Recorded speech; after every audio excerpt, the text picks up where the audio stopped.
একবার আমি আর আমার বোন তিশা কী যেন একটা রান্না করছি। তো রান্না করতে আমাদের দই প্রয়োজন ছিল, কিন্তু দইটা আমাদের ঘরে ছিল না। পাশেই বাজার।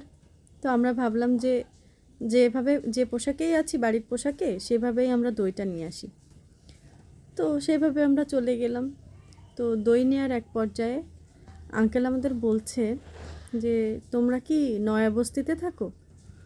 তো আমি মনে মনে ভাবছি যে বাড়ি যে পোশাক পরে আছি সেই পোশাকে আসছি, এই জন্য মনে করছে যে আমরা হয়তো বস্তিতে থাকি।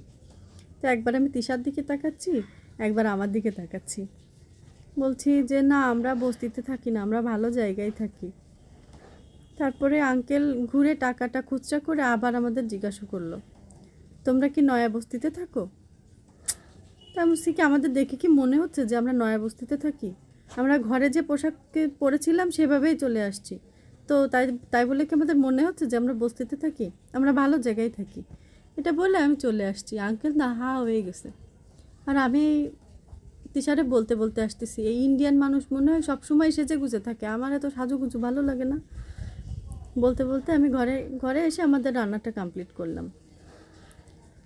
পরে আমি জানতে পারি যে আমরা যে পাড়াটায় আছি এই পাড়াটার নামই নয়াবস্তি। পরে আমি দোকানে গেলাম, পরে একদিন দোকানে গেলাম, গিয়ে আঙ্কেলকে বললাম যে হ্যাঁ আঙ্কেল, আমরা নয়াবস্তিতে থাকি, আসলে আপনি কি বললেন আর আমি এই বুঝেছিলাম। তারপরে আঙ্কেলও হাসে, আমিও হাসি। এরকম কোনো মজার ঘটনা আপনাদের সাথে ঘটে থাকলে আমাকে জানাতে পারেন।